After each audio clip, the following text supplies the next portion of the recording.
모스크바의 멋진 지하철을 타고 이제 더 멋진 랜드마크들을 한번 찾아가 봤습니다. 여러분들도 많이 들어보셨을 법한 러시아 모스크바의 붉은 광장입니다. 자, 붉은 광장이라고 하면 사실은 뭔가 우리가 러시아를 이렇게 떠올리면 그 이미지들이 있잖아요. 그리고 피해 숙천이라든가 뭐 전쟁이라든가 뭐 혁명의 그런 뭔가 아픈 또는 뭐 뭔가 무서운 이런 것들이 느껴지는데요. 사실은 러시아의 이 붉은이라는 의미는 아름다운이라는 의미도 같이 가지고 있습니다. 그래서 붉은 광장이라고 이름을 붙인 것이 이 피를 상징하는 뭐 혁명을 상징하는 그런 붉음이 아니라 아름다운 공간이라는 뜻의 광장을 이름을 가지고 있어요. 원래는 여기가 이제 숲이었는데 이제 그 숲을 제거하고 시민들을 위한 공간, 물론 뭐 정치적으로나 어떤 더 국가적인 행사를 위한 공간으로도 쓰이겠지만 시민들을 위한 공간으로 또 이제는 관광객들로 가득 찬 공간으로 쓰여지고 있습니다.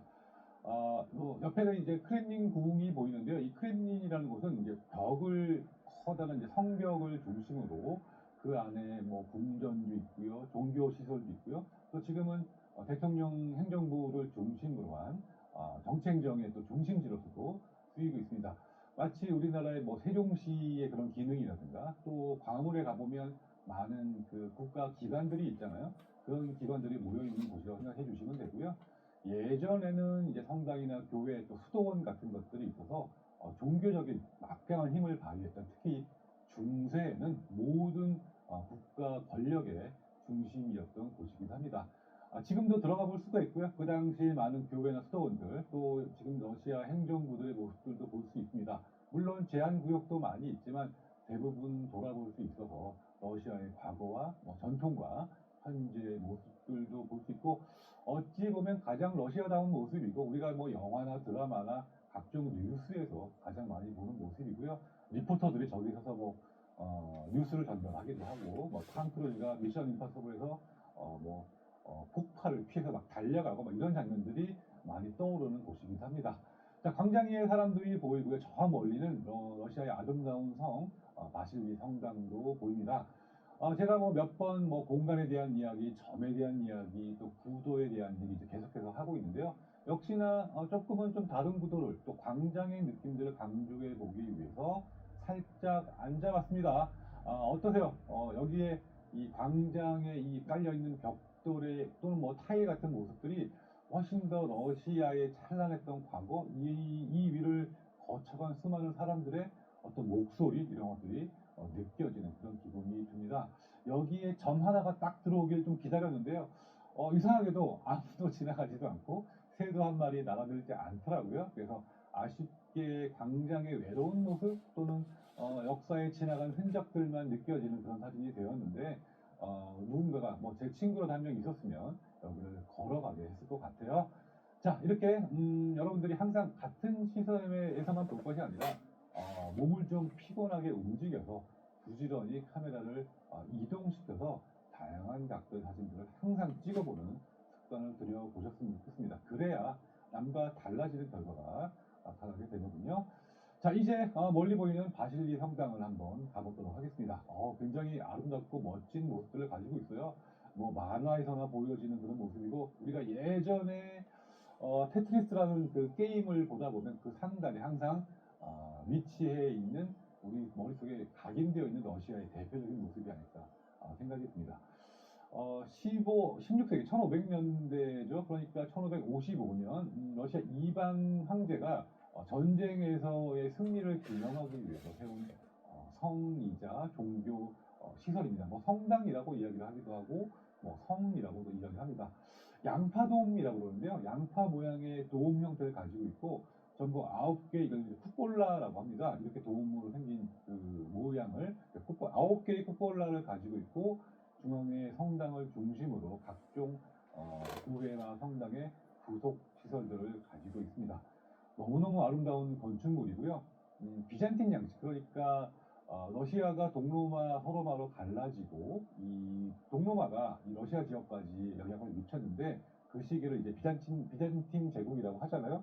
로마가 이제 그 후반의 역사가 이제 비잔틴으로 이어지는데 동방 비잔틴 양식이라고 불립니다. 그래서 우리가 이슬람이라든가 또 이 비잔틴의 문화들을 보면 이렇게 돔 형식 또는 원형 쿠폴라 형식들의 성당이나 건축 구조물들을 많이 볼 수 있는데 뭐 대표적으로 성소피아 성당 같은 것들이죠.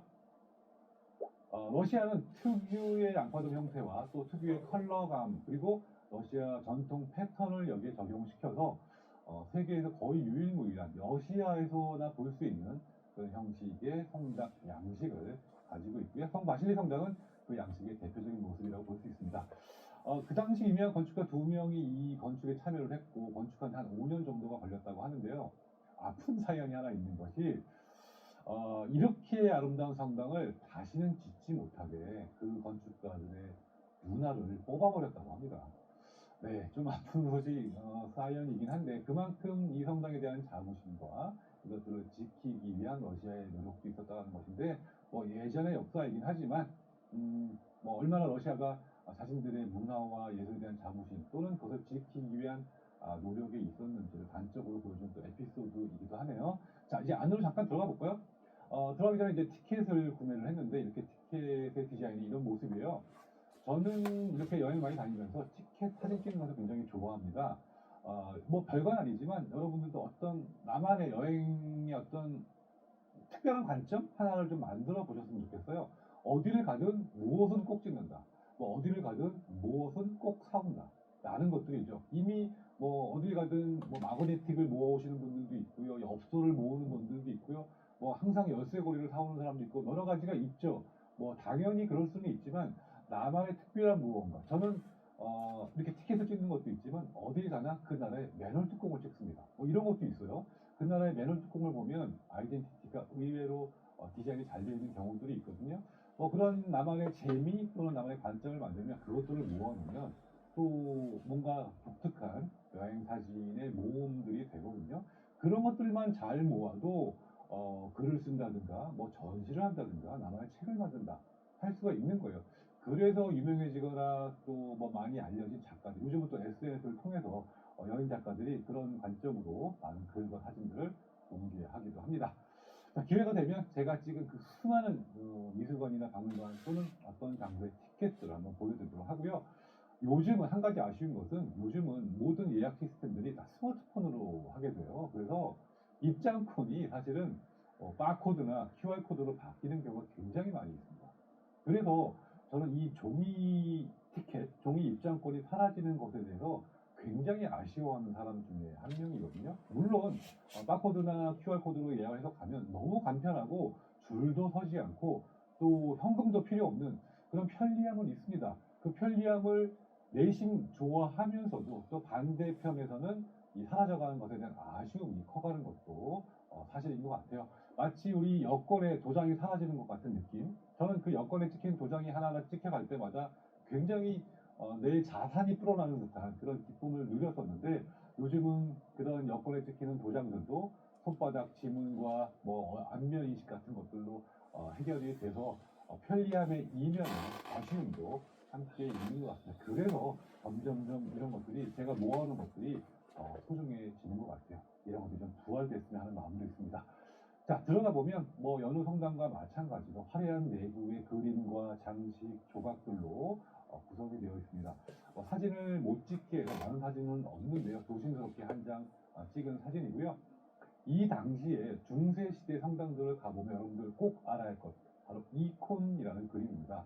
그리고 뭐 아이콘이라고 이야기하는 단어의 어원이기도 한데 종교적인 어떤 성스러운 기록이나 어떤 선지자들의 말들, 뭐 특히 예술을 중심으로 한 그 12제자들의 행적, 또 그들의 어떤 말씀들을 당시에는 글이 없었거나 뭐 있어도 문맹률이 높았기 때문에 글의 문자의 어떤 소통이 많지 않았어요. 문자를 쓸 수 있는 사람들은 귀족이나 성직자이거나 또 지배계층들 뿐이었거든요. 문자를 쓴다는 것 자체가 권력이었습니다. 그래서 일반 시민들에게 그림들을 통해서 어떤 정보라든가 또 교육을 받곤 했는데 바로 그런 사람들에게 교리를 알려주기 위한 그림으로서의 목적을 지닌 그림들이에요.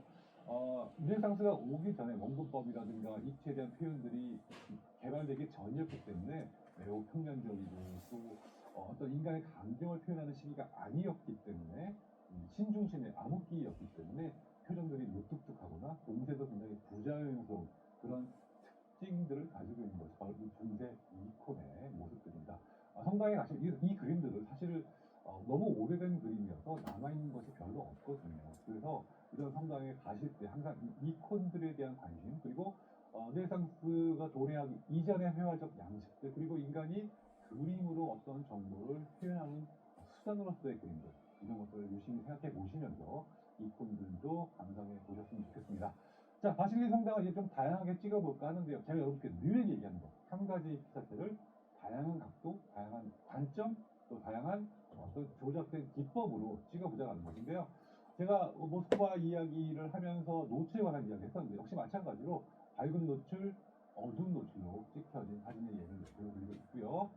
네, 이번에는 바실리 성당을 아주 가까이서 한번 찍어봤습니다. 저는 이런 것들을 들이대기라고 이야기하는데요. 저는 여러분들이 카메라를 무슨 어떤 피사체에 많이 들이댔으면 좋겠습니다.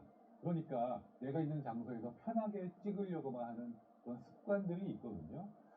그런 것들 좀 탈피해서 내 몸이 조금 피곤해야 좋은 사진이 나와요. 그래서 가까이 다가가고 멀리서도 봐보고 뒤쪽으로도 돌아가 보고 앉아서도 찍고 조금 불편한 자세로도 찍어보는 그런 노력이 있어야, 그리고 기다림과 시간이 투자가 되어야 좋은 사진이 나오는 거거든요. 모든 대가들, 작가들, 그리고 좋은 사진이라 함은 그런 것의 결과로서 나오는 겁니다. 반드시 가까이. 그리고 좋은 줌 기능이 있다면 물론 그것을 땡겨서 찍으면 되겠지만, 요즘은 그 줌 기능들이 그렇게 훌륭한 카메라들이 많지 않습니다. 스마트폰도 그렇고요, 미러리스 카메라도 그렇고요. 그렇기 때문에 내가 스스로 발로 가까이 다가가서 찍어도 전혀 다른 느낌을 주거든요. 이 바실리 성당이 가지고 있는 패턴과 컬러, 그리고 러시아 전통의 느낌들을 가까이 다가가서 느끼는 것, 그리고 내가 가까이 다가갈수록 내가 보지 못했던 세상의 모습들도, 또 내가 멀리 빠져나올수록 훨씬 더 넓은 세상의 모습이 보인다는 거. 자, 이제부터 중요한 구도 몇 가지를 그 핵심만 좀 말씀을 드릴까 합니다.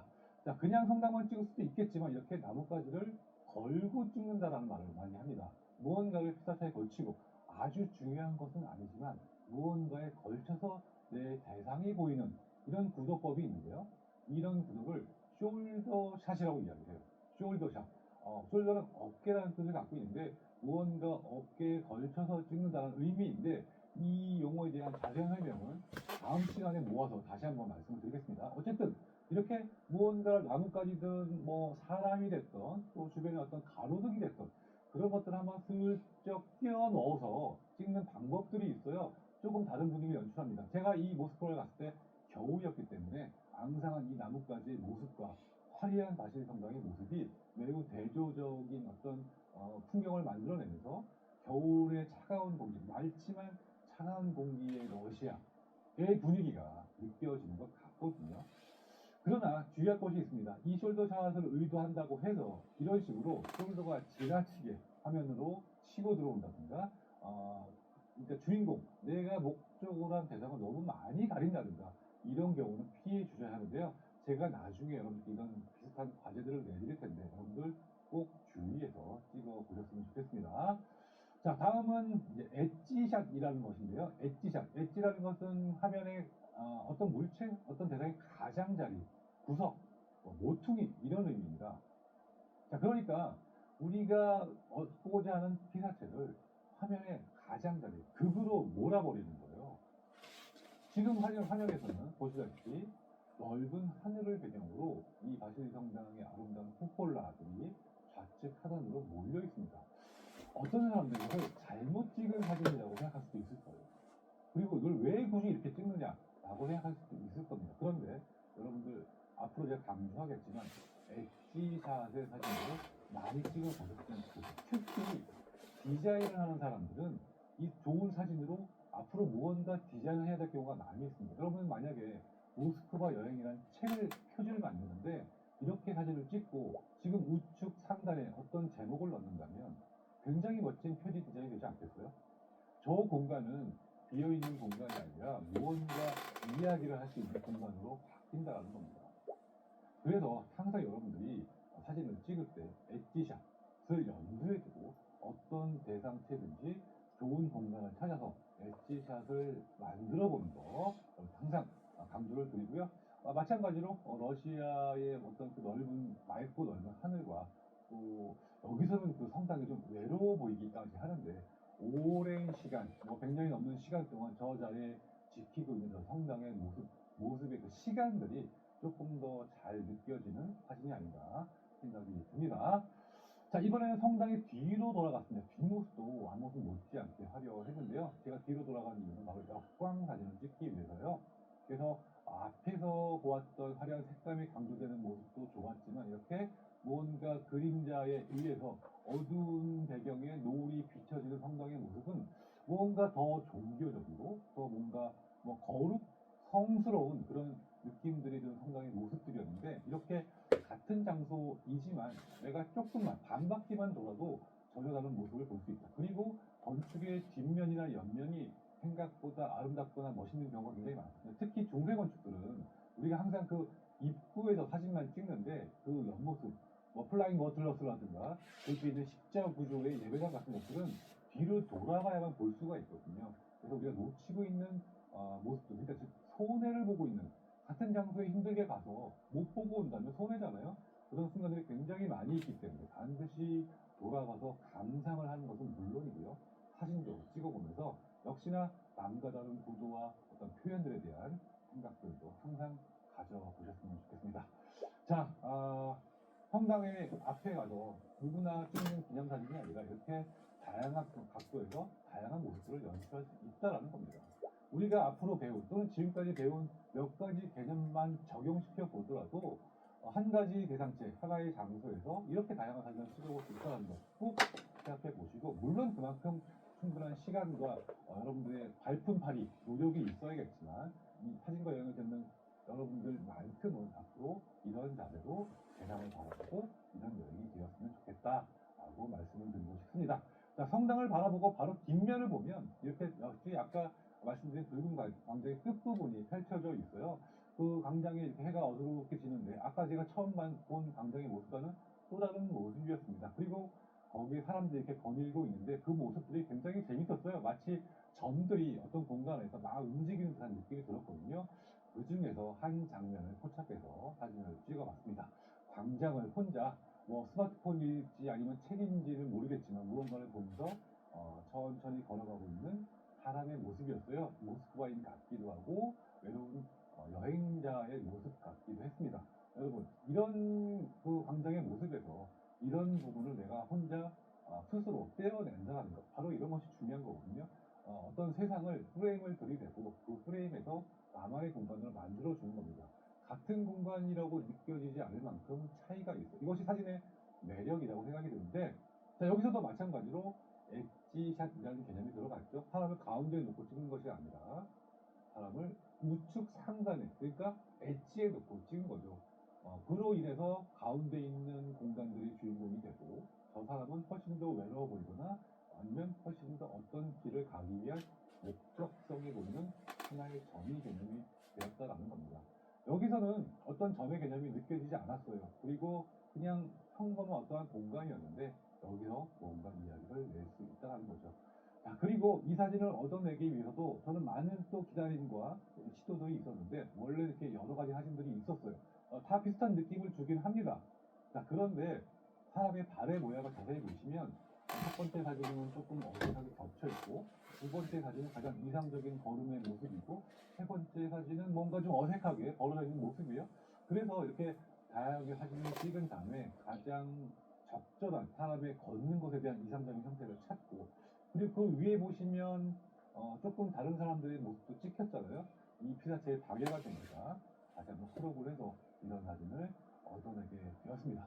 자, 같은 장소에서 다르게 바라보기, 그리고 여러 가지 구도법을 이용해서 다른 느낌을 뽑아내어 보기. 누구나 보는 세상에서 나만의 프레임을 가지고 다른 사진을 만들어 보는 사진과 여행의 핵심이자 제가 여러분께 가장 원하는 결과입니다. 사진이 퀄리티가 좋고 나쁨이 아니라 사진을 바라보는 자세, 그리고 그 과정, 그리고 그런 것들이 충분히 살아있는 여행이 되기를 바라는 마음에서 오늘 엣지샷, 숄더샷까지 설명을 드렸습니다.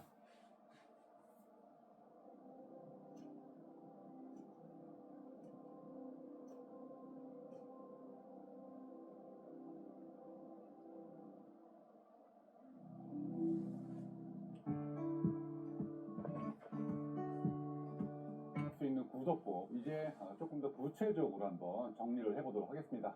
한 장의 사진이 보이는데요. 어떤 남자가 누군가와 이야기를 하고 있네요. 뭔가 중요한 일을 하고 있는 것 같은데요.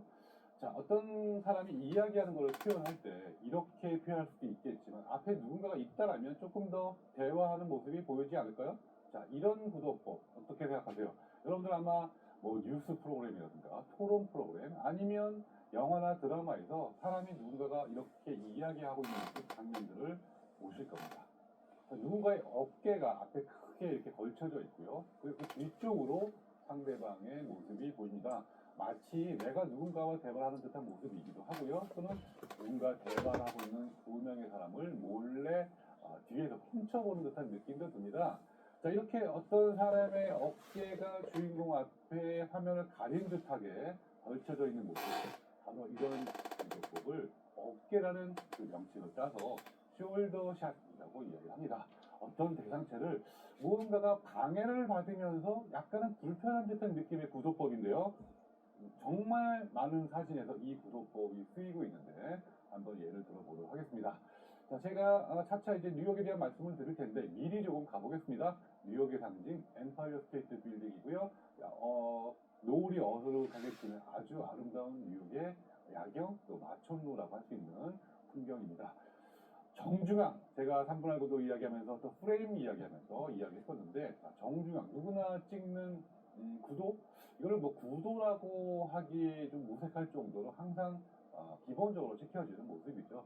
자, 이 구도에다가 조금은 변화를 줘보겠습니다. 어떤 사람이 엠파이어 스테이트 빌딩을 바라보고 있는 모습이죠. 물론 제 아는 사람은 아니고요. 여기에 올라가게 되면 이제 락펠러 빌딩에서 엠파이어 스테이트 빌딩을 바라보고 있는 모습인데요. 많은 사람들이 저 빌딩을 바라보면서 뉴욕의 야경을 즐기고 있거든요. 아까 조금 전에 빌딩만 보여지는 사진과 이렇게 무언가가 걸쳐져서 찍은 사진 분명히 느낌이 다릅니다. 자, 이때 이 아까 그 대화할 때 사람의 어깨 역할을 했던 그 부분이 바로 사람의 형태가 이번에는 뭐 머리부터 어깨를 포함한 약간의 형태가 조금 더 많이 들어와 있죠. 자, 이렇게 무언가를 걸쳐서 찍는 것.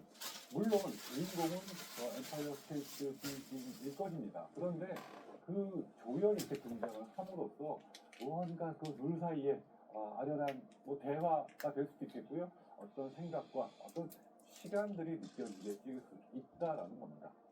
자, 숄더라고 해서 반드시 사람의 어깨만 들어가야 하는 것은 아니에요. 여기서 이 엠파이어 스테이트 빌딩을 바라보다 보면 여러 가지 숄더 역할을 해줄 수 있는 대상체들을 살펴볼 수가 있거든요.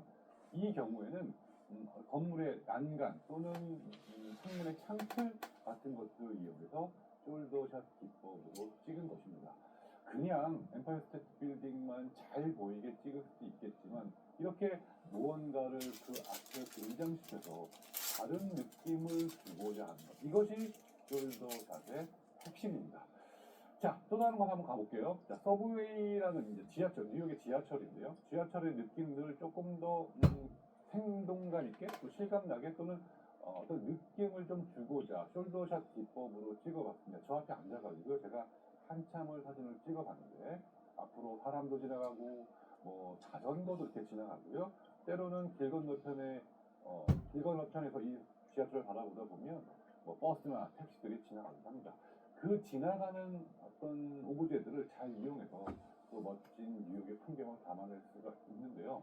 자, 여기서 숄더샷을 찍을 때 좀 주의할 점이 있습니다. 제가 앞으로 여러분들께 과제도 내드리고 여러분들 이런 기회를 가지실 텐데 주의할 점. 이 숄더라는 것이 내가 그 숄더 너머에 있는 대상체와 조금 더 분명하게 구별이 되게 찍어라라는 겁니다. 자, 지금 사진을 보면 자전거가 숄더 역할을 하기 위해서 화면 안으로 쑥 들어와 있긴 합니다. 자, 그런데 배경도 조금 복잡하고 자전거도 좀 복잡한 부분이 또 명암도 비슷해서 어떤 게 숄더이고 어떤 게 배경인지 그리고 거리들은 가깝잖아요. 그러다 보니까 뭔가 숄더의 효과가 잘 살지를 않았어요. 오히려 더 복잡한 느낌만 든다라는 겁니다. 뭐가 주제인지 모르겠다는 거죠. 서브웨이가 주제인지 자전거가 주제인지. 또 같은 장소에 없이 찍은 사진입니다. 사람이 이렇게 딱 치고 들어왔을 때 지나갈 때 찍은 사진인데 적절히 초점이 흔들리면서 뒤쪽에 있는 서브웨이가 잘 보이긴 합니다. 자, 그런데 뭔가 이 숄더 역할을 한 사람의 모습이 화면의 반 정도를 차지하고 있어서 굉장히 불편한 그런 좀 느낌이 들어요. 이것도 마찬가지로. 그리고 오히려 뒤에 있는 서브웨이라는 글자를 너무 많이 가려서 의도한 사진이 나오지는 않았습니다. 자, 이런 경우에도 숄더가 너무 과하게 들어왔다. 뭐 이렇게 이야기를 해볼 수가 있을 것 같아요. 자, 다음 사진을 보시면 마찬가지로 지하철을 찍는 과정에서 제가 또 좀 멋진 숄더 샷을 만들어 보기 위해서 기다려 봤습니다. 이번에도 마찬가지예요. 사실 눈앞에서 빠르게 지나가는 사람들을 그 순간에 포착하는 것이 쉽지는 않습니다. 그래서 이번에 이렇게 찍혔으니까 여러분 어떠세요? 가운데에 숄더가 위치하고 있고 뒤에 있는 지하철의 주제도 조금은 많이 가려진 것 같아요. 그래서 숄더의 역할을 하고 있지만 또 명암 관계는 굉장히 좋아 보이는데 뭔가 의도한 바로 찍혀진 것 같지는 않습니다. 이번 사진을 보시면 이제 숄더 샷의 효과가 분명히 드러나는 것 같아요. 그러니까 저녁에 이제 지하철에 조명이 들어오면서 어둑어둑한 거리에 무언가 퇴근길을 재촉하는 그런 사람의 발걸음이 느껴집니다. 적절하게 셔터 스피드가 조절이 되면서 사람의 움직이는 모습도 우리가 이제 블러라고 하죠. 블러 효과가 생성이 되면서 걸음걸이의 속도감이라든가 또 지하철과의 사인과의 관계가 잘 만들어진 것 같아요. 그래서 세인트 컬럼버스 서클이라는 역을 지나가는 사람의 모습, 또 바삐 걸어가는 뉴요커의 모습, 또는 힘없이 피곤함에 지친 저녁 시간, 이런 느낌들이 잘 살아가는 사진이 되었습니다. 바로 숄더샷의 효과이고요. 그 위치나 명암이나 거리나 이런 것들이 잘 만들어졌기 때문입니다. 단번에 이런 사진이 얻어지기는 쉽지는 않겠지만 여러분들 항상 이 숄더샷이라는 개념 그리고 그 숄더샷이 효과적으로 나올 수 있는 그런 상황이나 기법들을 잘 연습을 해 보시면서 좋은 사진이 또 만들어졌으면 좋겠습니다.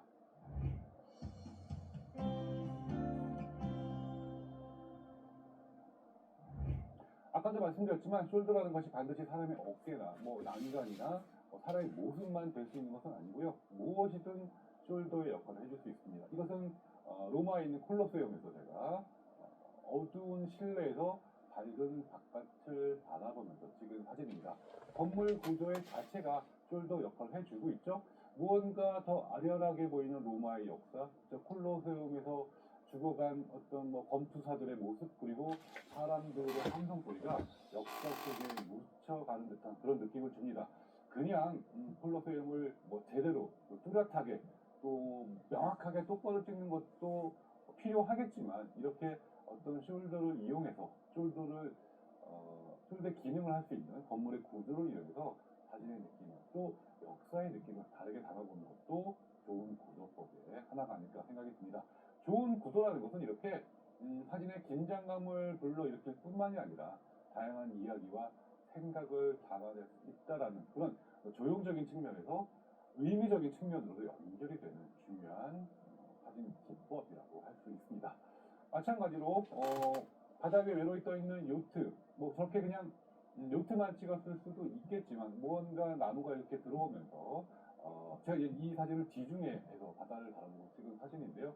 그 당시의 풍경 그리고 자연계 육지와 바다라는 자연이 인공물과 잘 어우러지는 그런 느낌들을 담아낼 수 있었습니다. 여러분도 항상 어떤 사물을 찍을 때 좋은 숄더가 될 수 있는 무언가가 없을까 생각해 보시고요. 그렇지만 그 숄더가 너무 과하거나 또는 잘 드러나지 않는 것을 주의하시면서 사진을 찍어 보셨으면 좋겠습니다. 자, 뉴욕에 있는 뮤지엄 오브 모던 아트 모마에서 본 피카소의 그림인데요. 자, 가서 그림을 감상하는 것도 좋습니다. 그리고 그 그림을 잘 찍는 것도 좋겠지만 한 번쯤은 이렇게 그 예술품을 감상하고는 사람을 넣고 찍어보는 것도 좋을 것 같아요.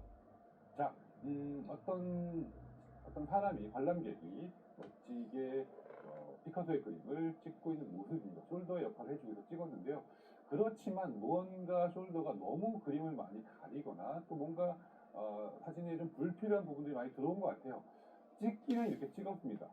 여러분들이 찍을 때부터 숄더를 잘 계획해서 찍을 수도 있겠지만 만약에 찍은 후에 뭔가가 좀 부족하다고 느낄 때는 크롭이라는 후보정을 통해서도 좋은 숄더샷의 느낌을 나타낼 수가 있거든요. 저는 이것을 이렇게 크롭을 한번 해봤습니다. 크롭이라는 것은 사진을 잘라낸다는 거죠. 이 잘라내기 기능은 여러분들의 스마트폰에 기본적으로 들어가 있기도 하고요. 또는 나중에 포토샵이라든가 또 스마트폰에 있는 여러 가지 사진 보정 앱을 이용해서도 얼마든지 수정이 가능합니다. 자, 그래서 우리가 배운 상문화 구도법 그리고 숄더샷을 잘 매치를 시켜서 좋은 구도와 어떤 의도가 담겨진 사진이 나올 수 있도록 여러분들이 처음부터 이렇게 찍는 것도 좋지만 나중에 후보정을 통해서도 만들어 보자 라고 말씀을 드리고 싶습니다.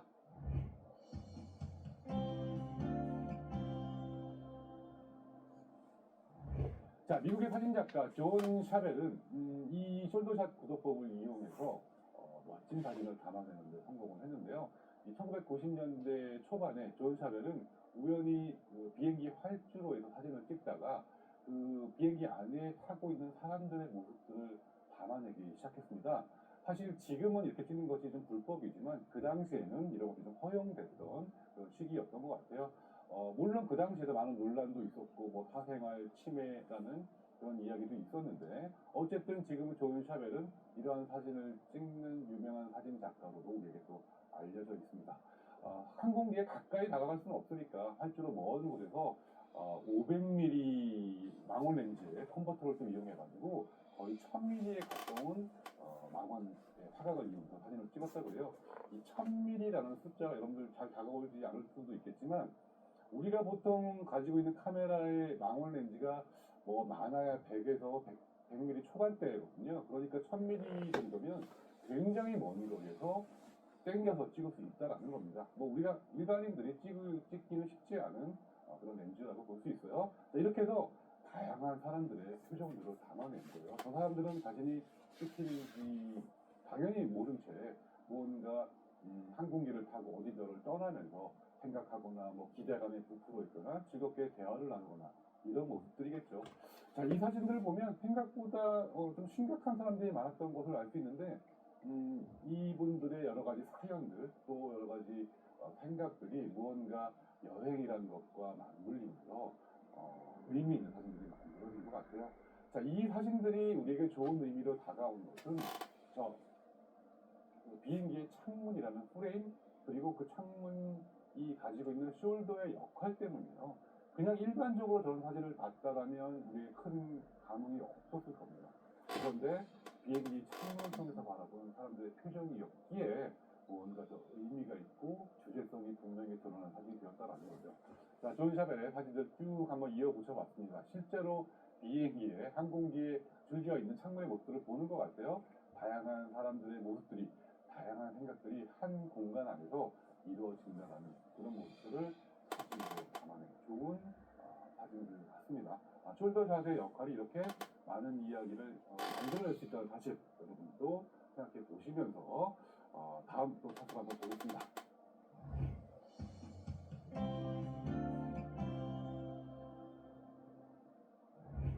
자, 뉴욕 하면 또 떠오르는 상징 자유의 여신상입니다. 뉴욕에서 맨하탄 섬에서 스태튼 섬으로 왕래하는 페리가 있는데요. 그 페리를 타고 가면서 감상한 자유의 여신상의 모습이에요. 마침 저녁 노을 지는 시간이어서 멋지게 또 역광으로 자유의 여신상의 모습을 담아낼 수 있었습니다. 배가 계속해서 이동하는 상황이어서 무언가를 빨리빨리 찍지 않으면 좀 원하는 구도가 나오지 않는 순간이었는데 자, 어쨌든 지금 또 역시 정중앙에 찍혀있죠. 누구나 또 이렇게 사진을 찍을 거예요.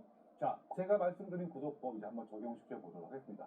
한 장소에서 한 대상을 다양하게 찍어보기. 제가 여러분들께 항상 요구하는 거예요. 자, 이것은 어떤 구도죠? 가로형 3분할 구도라고 볼 수 있습니다. 조금 더 뒤에 있는 하늘과 멀린 노을의 모습들이 뭔가 저녁에 이 배를 타고 뉴욕을 바라보는 모습들이 아련한 그런 추억들이 생각이 나게 하고요. 또 이 스태트섬과 맨하탄 섬을 오가는 이 페리는 사실은 관광객들을 위한 유람선이 아니라 출퇴근하는 시민들을 위한 것이거든요. 뉴욕의 집값이 비싸니까 뉴욕에 살기 힘든 서민들이 이제 스태튼 섬에 살면서 출퇴근을 하는 대중교통 수단으로서의 페리예요. 그러니까 아무래도 저녁 시간에 지친 몸을 이끌고 퇴근하는 평범한 소시민들이 많이 있는 그런 배에서 저렇게 자유의 여신상을 바라보는 모습들은 조금은 저에게는 또 남다른 경험이었습니다. 자, 가로형 3분할 구도로 찍었고요. 이번에는 세로형 3분할 구도로 찍었습니다. 여러분들 눈에 뭔가 보이지 않는 3분할 구도의 라인이 보였으면 좋겠고요. 저 자유의 여신상의 위치가 그 구조법에 의해서 어떻게 계획되었는지를 꼭 생각해 보셨으면 좋겠습니다. 자, 그리고 지금 조금 전에 말씀드린 숄더샷, 무언가가 그 자유의 여신상 앞에 걸쳐져 있으면 또 다른 이야기를 만들어낼 수 있을 것 같아요.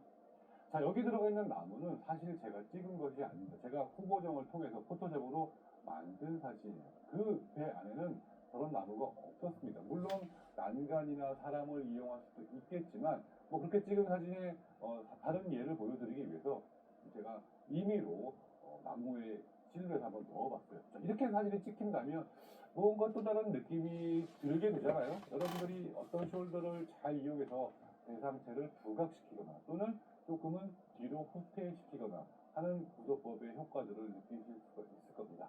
자, 숄더 샷에 대한 효과를 반드시 여러분이 알아보셨으면 좋겠습니다. 이제 마지막으로 숄더 샷에 이어서 구조법 한 가지를 더 말씀드리고 싶은데요. 바로 이렇게 찍어보는 겁니다. 자, 이번에는 자유의 여신상이 오른쪽 하단에 아주 구석에 몰려 있습니다. 뭐가 주인공인지 잘 모르겠어요. 왼쪽에 보시면 노을이 지고 있는 구름 사이에 태양이 살짝 보입니다. 저녁 태양이 보이죠? 그리고 멀리 광활하게 펼쳐진 하늘과 구름의 모습들이 뭔가 훨씬 더 아련한 모습, 멀리서 맨하탄을 바라보는 모습, 그리고 뉴욕의 저녁 시간. 화려한 뉴욕의 저녁 시간이라기보다는 무언가 쓸쓸하고 또 추억에 담긴 듯한 생각에 담긴 듯한 그리고 뭔가 고민이 있는 듯한 뉴욕의 모습이 느껴지는 것 같아요. 여행의 마지막을 장식하는 것 같기도 하고요. 또 여행에서 만났던 사람들이 얼굴들이 떠오르는 그런 사진이 될 수도 있을 것 같아요. 자, 이렇게 어떤 주제나 대상을 화면의 가장자리로 아주 극적으로 몰아버리는 것, 최대한으로 몰아서 어떤 효과를 극대화시키는 것, 또 대비의 효과를 극대화시키는 것, 이것을 엣지샷이라고 부릅니다. 자, 엣지는 단어로 모퉁이, 모서리, 가장자리 이런 뜻을 가지고 있어요. 말 그대로 내가 원하는 주제를 가장자리에 배치시키는. 사실 사진 구도에서 있을 수 없는 일이거든요. 저렇게 작게, 저렇게 구석에. 그렇지만 거기서 일어나는 대비의 효과는 어떤 사진보다 강렬한 느낌을 줍니다. 자, 바다에 외로이 떠 있는 카누의 모습이에요. 어떤 사람이 배를 몰고 가고 있는데 혼자 쓸쓸히. 만약에 저 배가 가운데에 위치했다라면 또 굉장히 크게 위치했다라면 느낌은 완전히 달랐을 겁니다. 그런데 이렇게 배가 좌측 상자를 향해서 나아가는 대각선 구도를 이루면서 배의 모습이 바다의 넓은 바다와 상대적으로 큰 대비를 이루고 있잖아요. 뭔가 바다를 향한 작은 인간의 끊임없는 도전, 뭐 이런 것들을 주제로 할 수도 있겠고요. 또 망망 바다에 혼자 홀로 떠 있는 사람의 모습, 외로움 이런 것들도 느낄 수 있을 거예요. 거기에 더해져서 인간이 이렇게 한없이 작은 존재이고 끊임없이 뭔가 노력을 해야 되는, 끊임없이 노를 저어야 하는 이런 존재이다. 뭐 이런 이야기를 할 수도 있을 거잖아요. 만약에 이 사진이 가운데 있었거나 뭔가 방해되는 요소가 많았거나 또 배가 여러 개였거나 했더라면 그 효과는 굉장히 줄어들거나 또는 없었을 겁니다. 자, 엣지샷의 효과라는 건 바로 이런 것인데요. 넓은 여백과 함께 많은 이야기를 보여줄 수 있는 또 다른 구조법이다라고 말씀드릴 수가 있습니다. 자, 프랑스 남부의 림이라는 도시에서 제가 계단에 앉아서 다리를 쉬면서 이제 사진 찍기 놀이를 하고 있었는데요. 역시나 지나가는 사람들 이렇게 막 찍어보면서 무언가 재밌는 구도를 저도 나름대로 열심히 연습을 하고 있었습니다. 보도 위를 걸어가고 있는 시민의 모습이었는데요. 그냥 이렇게 찍으면 그냥 걸어가는 사람일 뿐입니다. 그런데 뭐 보이는 기둥도 별로 좋아 보이지 않고 해서 약간 카메라를 옮긴 다음에 저 지나가는 사람이 조금 더 화면 바깥으로 나가기를 기다렸다가 셔터를 눌렀습니다. 이런 모습이 되었죠. 자, 뭔가 또 여백과 주인공과의 대비가 일어납니다. 비록 작지는 않지만 그 대상이 화면을 바깥으로 빠져나가는 느낌이 들어요. 뭔가 더 급해 보이거나 더 외로워 보이거나 더 어떤 소시민들의 어떤 삶이 느껴지는 그런 모습입니다. 자, 이렇게 엣지샷은 그 대상을 작게 만들어서 모서리에 위치시키는 방법도 있겠지만 그 그 대상의 방향이 바깥으로 빠져나가려고 하는 그 방향성을 느끼게 해줄 수 있다면 그것 또한 엣지샷이라고 볼 수 있습니다. 과감하게 머리나 팔, 다리 부분들을 잘라서 그 효과를 극대화시켰는데요. 이렇게 흔히 우리가 머릿속에서 생각할 수 없는 그리고 일반적인 사진에서 볼 수 없는 구도를 통해서 다른 느낌을 보여줄 수 있다라는 겁니다. 자, 이 엣지샷도 한 가지 주의사항이 있는데요. 이것은 뉴욕의 소호 거리에서 찍은 사진이에요. 소호 거리에 가보면 여러 가지 그래피티라고 불리는 낙서들, 또 여러 가지 포스터들, 크고 작은 또 유명하건 유명하지 않건 다양한 거리의 예술가들이 이렇게 길거리에 예술을 해놨습니다. 거기를 걸어가고 있는 뉴요커의 모습인데요. 마찬가지로 엣지샷의 어떤 구조를 염두에서 찍긴 찍었어요. 좌측 모서리에 사람이 위치해 있고요. 넓은 여백에 거리 낙서들이 펼쳐져 있습니다. 자, 그런데 이렇게 했다고 해서 엣지샷이 좋은 효과를 볼 수 있느냐라는 것은 아니고요. 왜냐? 여러분들이 지금 보시는 화면에 많은 사람들의 얼굴들이 보입니다. 그리고 어지럽게 보여지는 낙서 속에서 저 주인공이 묻혀 보여요. 잘 보이지 않는다라는 거예요. 그러니까 내가 원하는 대상이 모서리나 구석에 있다고 해서 반드시 엣지샷 효과가 나는 것이 아니라 배경과 그 피사체의 대비가 일어나야 된다는 거예요. 아까 제가 보여드린 그림은 하늘이건 길이건 또 바다건 그 여백의 느낌과 주인공의 그 하나의 점이 대비를 이뤘기 때문에 엣지샷 효과가 나타나는 거거든요. 어떠한 복잡한 상황에서 나만 알고 있는 엣지의 어떤 대상을 놓아둔다면 사람들은 그것을 다 인지하지 못하거나 덜 인지하게 되기 때문에 엣지샷의 효과가 떨어진다는 겁니다. 자, 그러니까 여러분들이 의도한 엣지샷을 만들 경우에 항상 그런 배경과의 관계도 항상 생각해 보시면서 엣지샷의 효과가 극대화될 수 있도록 찍어야 한다라는 겁니다. 자, 제가 노르웨이에서 찍었던 사진, 마을 어르신들과 우연히 날아와준 고마운 새의 모습이었어요. 자, 이 사진을 한번 다시 보면 여러분들 이제 제가 설명드린 구도법이 적용되어 있다는 것을 알 수 있습니다. 우선 3분할 구도법에 의해서 우측 상단에 사람의 모습이 놓여진 것이고요. 또 3분할 구도법에 의해서 좌측 하단에 새가 놓여진 겁니다. 그 두 개의 관계 속에서 일어나는 그 배경들은 이제 엣지샷의 배경이 될 수도 있고 또 3분할 구도법에 의한 배경이 될 수도 있는 거예요. 저는 격자가 없더라도 이런 것에 익숙해 있기 때문에 자연스럽게 이런 구도를 만들기 위해서 기다린 것이고 노력한 것이고 또 운도 따랐던 것이죠. 자, 같은 장면을 제가 이 사진 말씀드릴 때 보여드렸을 거예요. 평범한 마을의 풍경이 있겠지만 그런 구도법을 잘 적용해 본다. 그리고 또 제가 또 말씀드렸던 점이라는 개념이 합쳐져서 재밌는 사진, 또 의미 있는 사진, 그리고 나만의 특별한 사진이 될 수 있다라는 겁니다. 어떤 사진이 좋고 나쁘고의 문제가 아니라 발음의 문제라는 거 꼭 알아두셨으면 좋겠습니다. 자, 대가들의 작품도 한번 좀 살펴볼까요? 사진의 역사를 이야기하면서 로버트 프랭크, 아마 다 까먹으셨죠? 미국의 어떤 소심의 삶을 바라보기 시작했다. 카메라가 그때 크게 기여했던 사진작가 로버트 프랭크의 사진입니다.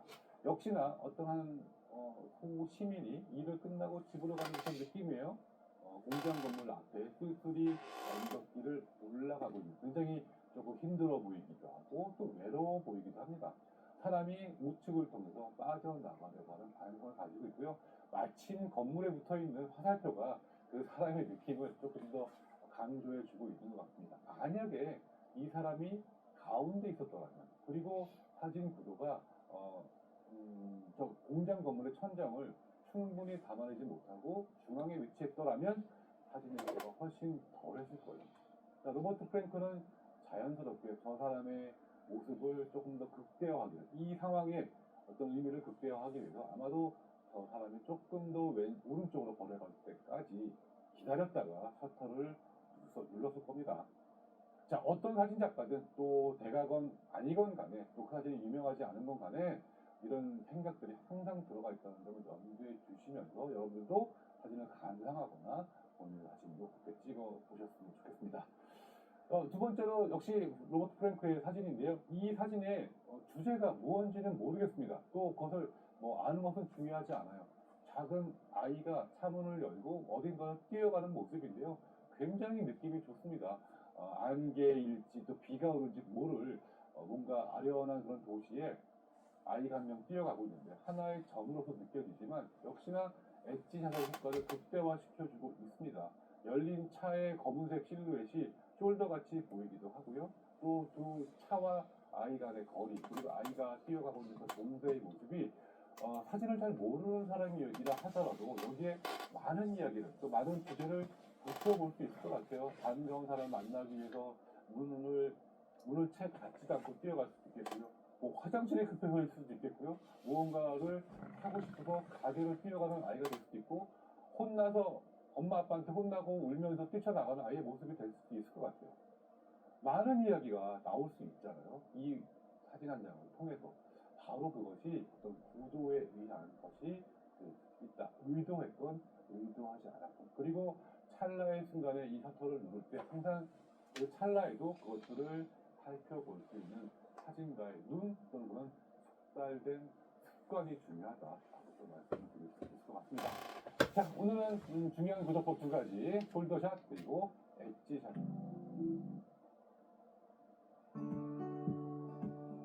또 여러 가지 사진 구도에 대해서 알아봤습니다. 이렇게 모스크바를 마무리하기에는 아쉬워서 제가 몇 군데 여러분들께 소개시켜 드리면서 오늘 강의 마무리할까 하는데요. 자, 여기는 베덴하라는 지역입니다. 러시아로 베베제라고 부르기도 하는데요. 워낙 사회주의 공산 진영의 중심 도시였고 그 막강한 세력을 가지고 있었던 곳이었기 때문에 그런 흔적들을 많이 만나볼 수 있고 또 잘 남아 있습니다. 우리가 흔히 이런 이제 공산주의 체제의 나라들을 보면 그 체제를 선전하기 위해 어떤 혁명을 이끌기 위한 그리고 통치력을 강화하기 위한 아주 특별한 건물들 또는 그런 뭐 광장들 그런 랜드마크들이 있습니다. 바로 그런 것의 중심 지역이었고요. 여기에 가보면 러시아가 세계를 호령하던 아주 전성기 시절의 여러 가지 건축물과 또 그 흔적들을 만나볼 수가 있습니다. 광장이라든가 또는 우리가 이야기하는 뭐 오벨리스크, 파빌리온 그리고 그 시대의 여러 가지 역사와 전통을 고스란히 간직하고 있는 박물관, 뮤지엄 등도 있습니다. 거대한 전시장으로도 요즘 쓰이고 있고요. 또는 어떤 경우에는 축제장으로도 쓰이고 있습니다. 한마디로 우리가 뭐 코엑스라든가 엑스포라든가 뭐 킨텍스 같은 그런 넓은 규모의 전시장이라고 보시면 될 것 같고요. 그러나 단순히 전시장 건물이 아니라 예전 사회주의 시절의 막강한 권력을 흔적들을 느낄 수 있는 그런 곳이다. 그래서 여러분들이 모스크바에 가게 된다면 이 베덴하 지역을 꼭 둘러보셨으면 좋겠고요. 저희 디자인이라든가 또 예술의 측면에 있어서도 기념비적인 건축이나 조형물 또 조각상들이 많이 있는 곳입니다. 우리가 흔히 이 공산주의를 떠올릴 때 영웅들의 동선이라든가 혁명 전사들의 모습 뭐 이런 것들이 많이 있는 것을 알 수 있잖아요. 그런 것들의 진수를 느껴볼 수 있는 그런 지역이라고 할 수 있습니다. 자, 그리고 이곳에 굉장히 의미 있는 또 건축물 또는 그런 장소가 있어서 거기까지도 한번 소개시켜 드릴까 하는데요. 바로 이런 모습입니다. 자, 멀리서 바라본 모습인데 굉장히 뭔가 거대한 고용물이 만들어져 있고요. 하늘로 푹푹 올라가는 듯한 느낌을 보여줍니다. 제가 굉장히 그 눈이 많이 내리는 그 겨울에 이 모스크바를 방문했었는데요. 이 모스크바의 차가운 공기와 더불어서 매우 상징적인 그런 건축물을 만나볼 수 있었는데요. 자, 여기는 바로 러시아의 우주항공박물관입니다. 자, 러시아가 여러 가지 면에서 굉장히 뛰어난 민족이고 뛰어난 업적을 쌓았음을 제가 뭐 종종 말씀을 드렸습니다. 사실 미국도 두려워할 만한 아주 초강대국이었는데요. 우리가 1950년대 이후에 세계 대전이 끝나고 평화가 찾아오면서 세계는 안정적으로 가는 듯 보였지만 사실은 러시아를 중심으로 하는 공산진영 그리고 미국을 중심으로 하는 자유진영이 아주 첨예하게 대치하던 시절이었고요. 뭐 냉전 시대라고도 불렀습니다. 이름하여 콜드워, 총으로 하는 전쟁은 아니었지만 두 국가 간의 치열한 경쟁들이 있었는데요. 그때 이 두 국가 간에 굉장히 중요했던 경쟁 중에 하나가 바로 우주 전쟁이었습니다. 우주 개발에 앞서서 러시아와 미국이 충돌을 했었는데 앞서거니 뒤서거니 하면서 서로 먼저 기술력과 또 자본을 과시하면서 우주로 향해 나아가는 그런 경쟁들이 있었습니다. 사실 미국은 러시아를 그렇게 이기고 싶어 했어요. 여러 가지 영화들을 보다 보면 이 우주와 관련된 영화들을 보다 보면 그런 것들을 우리가 알아볼 수 있는데요. 뭐 스페이스 워커라든가 또 여러분들 좋아하시는 히든 피겨스 이런 영화를 보면 굉장히 그 두 나라 간의 우주 개발에 막대한 자금을 쏟아부으면서 치열하게 경쟁했던 것을 알 수 있는데 사실은 러시아가 조금은 앞서 나갔던 것 같습니다. 그래서 1957년에 최초로 인류 최초로 인공위성을 쏘아 올려서 성공했고요. 스푸트니크 1호 아마 기억하시는 분들이 있을 거고요. 또 1961년에는 세계 최초로 또 인간이 우주 여행에 성공하는 그런 사건도 발생하게 됩니다. 1961년의 일이에요. 바로 러시아가 모두 앞서 나갔던 겁니다. 미국은 정말 땅을 치면서 이 당시 소련을 앞서고 싶어 했지만 역부족이었습니다. 그러다가 1970년대에 가까이 와서야 아폴로 11호의 달 탐사를 비롯해서 미국이 근소하게 앞서 나가기 시작했는데 역시 그 당시에 그런 치열했던 경쟁들을 살펴보느라면 저희 입장에서는 굉장히 흥미진진하게 느껴집니다. 자, 바로 그런 러시아의 앞선 우주 기술, 뛰어난 기술과 그런 흔적들을 이 우주항공 박물관에 보수단이 전시를 하고 있는데요. 굉장히 흥미로웠고, 저 개인적으로도 그런 미소냉전 시대, 또 우주 개발 시대에 관심이 많았고, 그런 영화도 재밌게 봤던 터라 저에게는 굉장히 특별한 공간이었고, 뭐 많은 사람들에게도 이 우주항공 박물관이 그런 역사적인 차원에서도 또 어린아이들에게는 교육적 차원에서도 크게 사랑받는 그런 지역이기도 합니다. 자, 이렇게 높이 솟구쳐 있는 이런 오벨리스크라고도 하는데요. 흔히 유럽이나 미국에 가면 특히 유럽이죠. 그 왕들이나 황제의 업적을 기리기 위해서 이런 모노리스라든가 또 그런 승전탑 같은 것들을 주로 세워놓는데 이 러시아의 우주항공 박물관의 이 기념탑 또는 뭐 이런 오벨리스크는 굉장히 독특한 모습을 하고 있습니다. 자, 내부의 모습인데요. 저도 미국의 뭐 나사, 휴스턴에 있는 나사 박물관이라든가 또 플로리다에 있는 텍타운 이런 데를 많이 가봤는데요. 물론 거기도 또 미국에 있는 스미소니언 같은 데 가면 미국의 우주 항공 개발 역사에 관한 좋은 전시들이 정말 너무나 잘 되어 있습니다. 그런데 그 미국의 전시 못지않게 이 러시아에 있는 항공우주 박물관도 매우 잘 되어 있고요. 그 동선이라든가 전시의 모습이라든가 또 첨단 테크놀로지를 이용한 전시 어떤 디스플레이라든가 이런 것들이 정말 깜짝 놀랐고요. 정말 시간 가는 줄 모르고 러시아 우주 개발의 역사들을 살펴볼 수 있었습니다. 우주선은 물론이고 그 당시 사용됐던 기술이라든가 우주복이라든가 또 그 당시 여러 가지 기록들 그리고 반가운 것은 그 당시 우주인들이 사용했던 카메라들이었습니다.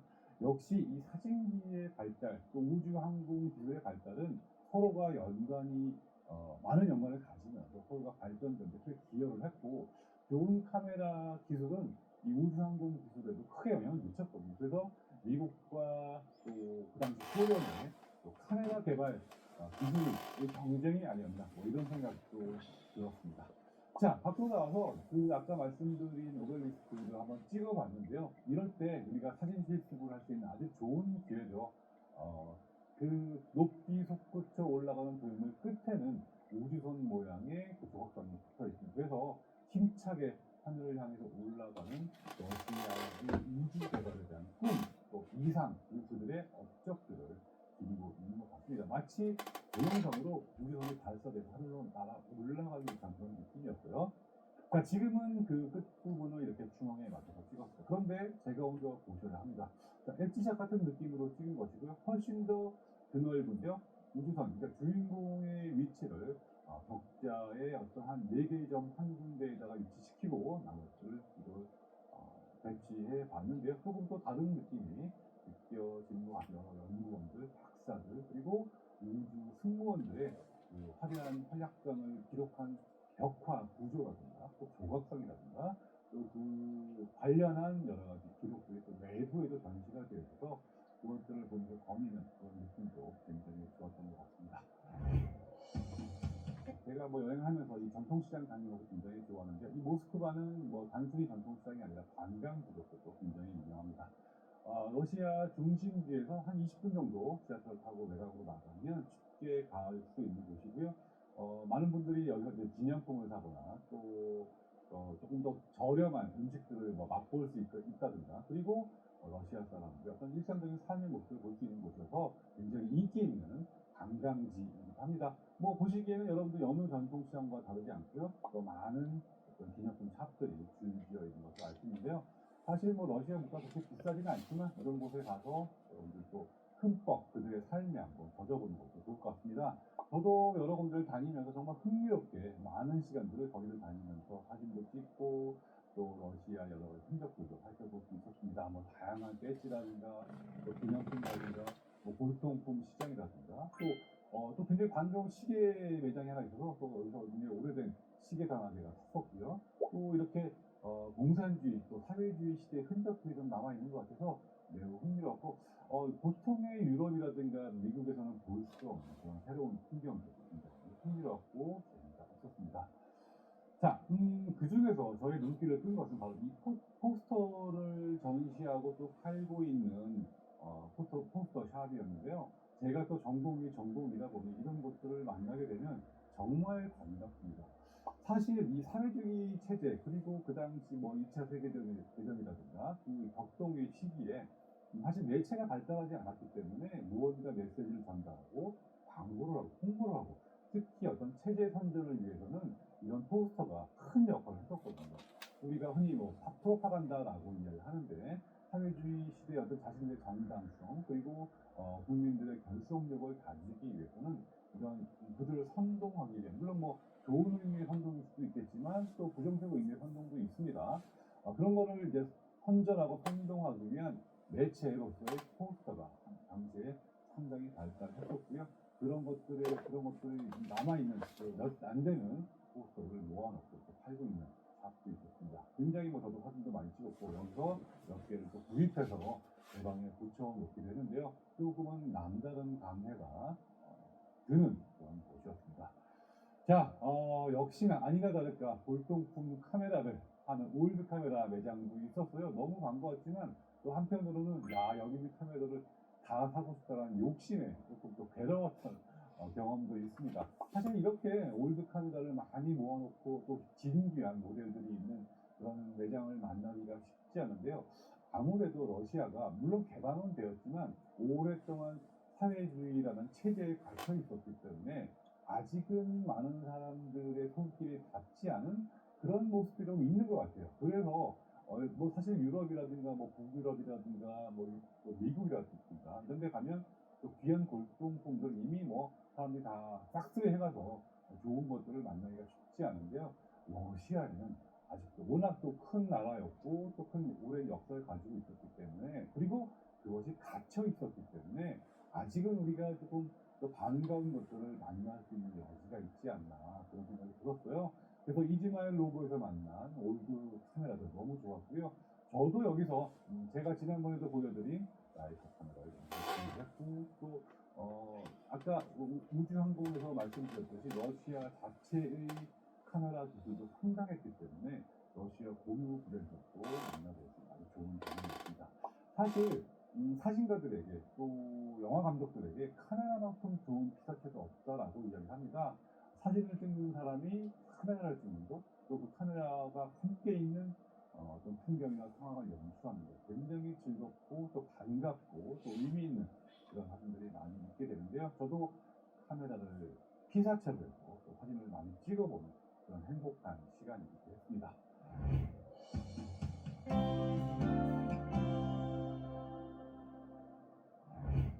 자, 이제 오늘 모스크바 또 러시아 이야기를 간단하게 좀 마무리를 하면서 여러분들과 과제 이야기를 또 해보도록 하겠습니다.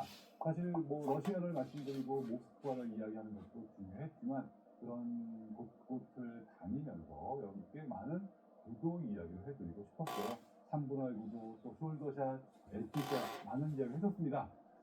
오늘은 여러분들께 짐작하셨겠지만 이런 다양한 구도법에 대해서 소개를 말씀드리고 싶습니다. 자, 그런데 다양한 구도를 찍기 위해서 여러 가지 뭐 대상체, 피사체, 풍경들을 찍는 것도 중요하겠지만 제가 오늘 여러분들께 강조하고 싶은 것은 어떤 대상을 바라봤을 때 그 한 가지 대상을 다양하게 바라봤으면 좋겠다라는 그런 생각이에요. 그래서 오늘의 과제는 한 가지의 대상물을 제가 오늘 말씀드린 여러 가지 구도법을 적용해서 다양한 관점으로 찍어보기입니다.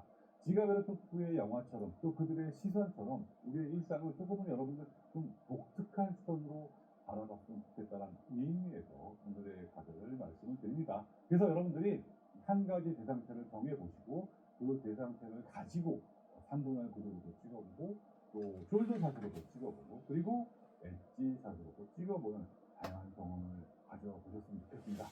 그리고 거기에 한 가지를 더해서 여러분들만의 새로운 시선, 새로운 각도로 찍어보고 그래서 이 4장의 사진을 하나로 합쳐서